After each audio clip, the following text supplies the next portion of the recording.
Assalamualaikum warahmatullahi wabarakatuh. Perkenalkan, nama saya Fika Himamul Fitri, kelas 12B. Saya dari Madrasah Aliyah Negeri 2 Bojonegoro. Pada video kali ini, saya akan menjelaskan tentang perubahan sosial budaya dan juga unsur-unsur yang menyertainya, seperti jenis teori, bentuk, faktor penyebab, juga beberapa dampak yang ditimbulkan. Kita akan langsung masuk saja pada topik utama kita pada kali ini, yakni perubahan sosial budaya. Apa sih perubahan sosial budaya itu? Jadi, perubahan sosial budaya atau cultural and social change adalah suatu proses perubahan dalam masyarakat yang meliputi perubahan pada struktur sosial, nilai dan norma, hingga kebudayaan dalam masyarakat yang memiliki dampak positif maupun dampak negatif. Salah satu contohnya, saya akan mengambil contoh pada bidang teknologi penyiaran. Pada teknologi penyiaran, penggunaan sinyal telegraf menggunakan kode Morse merupakan hal yang pertama kali dilakukan.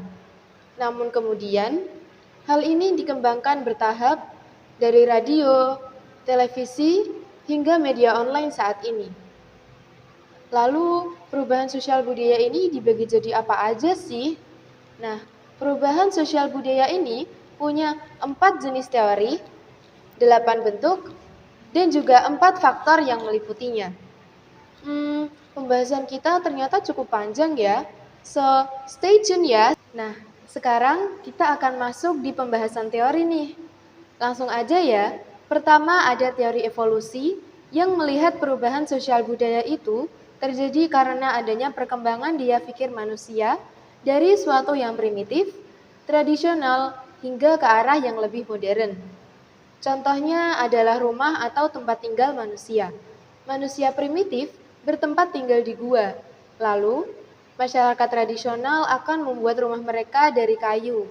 Kemudian, masyarakat modern akan membangun rumah mereka dengan batu bata, pasir, dan juga semen yang tentunya akan dapat bertahan dalam jangka waktu yang lebih lama. Pada teori kedua, yakni teori fungsional yang memandang terjadinya perubahan sosial budaya disebabkan oleh ketidakpuasan masyarakat itu sendiri, sehingga mereka berinovasi pada hal yang lebih efisien untuk kehidupan mereka. Contohnya adalah penggunaan telepon umum sebagai sarana komunikasi, namun kemudian berinovasi menjadi telepon genggam yang meningkatkan efisiensi kehidupan masyarakat itu sendiri. Lalu di teori yang ketiga adalah teori konflik yang memandang bahwa penyebab dari perubahan sosial budaya adalah ketidakcocokan antara kelompok sosial tertentu yang akhirnya akan menghasilkan kesepakatan baru yang akan membawa perubahan. Contohnya adalah peraturan perundang-undangan yang sayangnya saat ini sama pemerintah, sehingga para masyarakat, terkhususnya mahasiswa, saat ini lagi menyampaikan aspirasinya di gedung DPR. Dan semoga hasil keputusan Mahkamah Konstitusi sesuai sama harapan kita semua, karena ini semua juga berpengaruh buat kita. Akhirnya kita masuk di teori yang terakhir nih, yakni teori siklus. Jadi, dari kacamata teori siklus, perubahan sosial budaya ini sifatnya akan terus-menerus terulang dan gak bisa dicegah oleh siapapun termasuk para ahli. Bisa jadi hal yang saat ini terjadi akan kembali terjadi di masa depan. Contohnya adalah tren fashion dengan warna earth tone. Tren ini mungkin aja dulu udah pernah ada dan bisa jadi juga akan trending lagi di masa depan. 8 bentuk perubahan sosial budaya. Yang pertama adalah evolusi. Evolusi adalah perubahan dengan waktu yang lambat, sehingga biasanya tidak terlalu disadari. Contohnya, dahulu, masyarakat menggunakan sistem barter untuk memenuhi kebutuhan mereka. Tapi tanpa sadar, sekarang kita telah menggunakan media uang untuk memenuhi kebutuhan kita. Lalu revolusi. Revolusi adalah perubahan dengan tempo waktu yang cepat. Contohnya adalah pergantian tenaga kerja manusia menjadi tenaga kerja robot. Kemudian adalah bentuk perubahan besar. Bentuk perubahan besar adalah perubahan yang berpengaruh pada seluruh lapisan masyarakat. Contohnya adalah urbanisasi. Ketika masyarakat desa melakukan urbanisasi, mereka tentu akan mengikuti cara hidup masyarakat kota kebanyakan.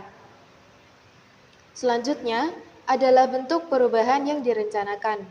Sesuai dengan namanya, perubahan ini adalah perubahan yang begitu diharapkan oleh masyarakat dan biasanya berdampak positif. Contohnya adalah kebijakan pendidikan gratis.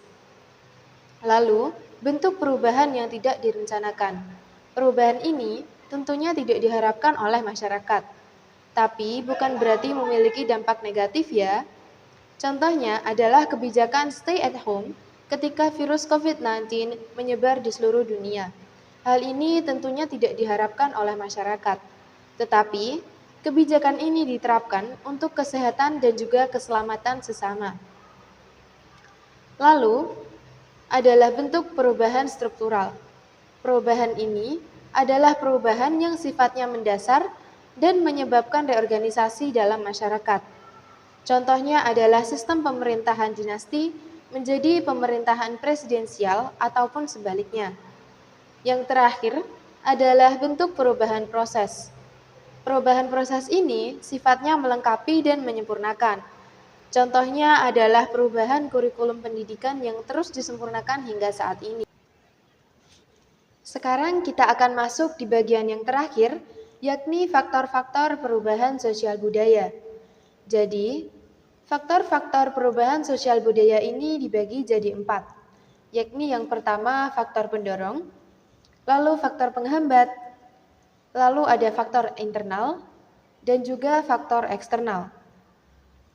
Kita bahas dari yang pertama, yakni faktor pendorong.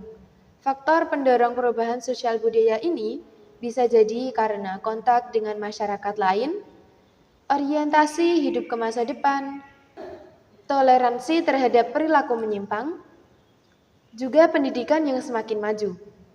Lanjut ke faktor yang kedua, faktor penghambat perubahan sosial budaya. Ini faktor penghambatnya ya. Ini bisa jadi karena kurangnya intensitas hubungan dengan masyarakat lain, prasangka buruk terhadap penemuan yang baru, juga sikap masyarakat yang sangat tradisional, juga bisa jadi karena kurangnya akses ilmu pengetahuan. Lalu di bagian yang ketiga yang akan kita pelajari adalah faktor internal perubahan sosial budaya. Faktor internalnya ini bisa jadi karena dinamika jumlah penduduk, inovasi atau penemuan yang baru, juga karena konflik masyarakat. Lalu ada faktor eksternal atau faktor pempengaruh dari luar. Faktor eksternal perubahan sosial budaya ini bisa terjadi karena lingkungan di sekitar masyarakat, peperangan dengan bangsa lain, atau bisa jadi juga karena kebudayaan luar yang masuk. Nah, itu tadi penjelasan tentang perubahan sosial budaya, juga beberapa unsur-unsur yang meliputinya. Semoga kalian paham penjelasan saya ya. Kalau kurang paham, bisa diulangi lagi kok, atau nyari video pembelajaran yang lain juga boleh. Saya mohon maaf kalau saya atau salah perbuatan ataupun ucapan yang tidak saya sengaja. Terima kasih sudah memilih untuk melihat video ini sampai akhir. Dan wassalamualaikum warahmatullahi wabarakatuh.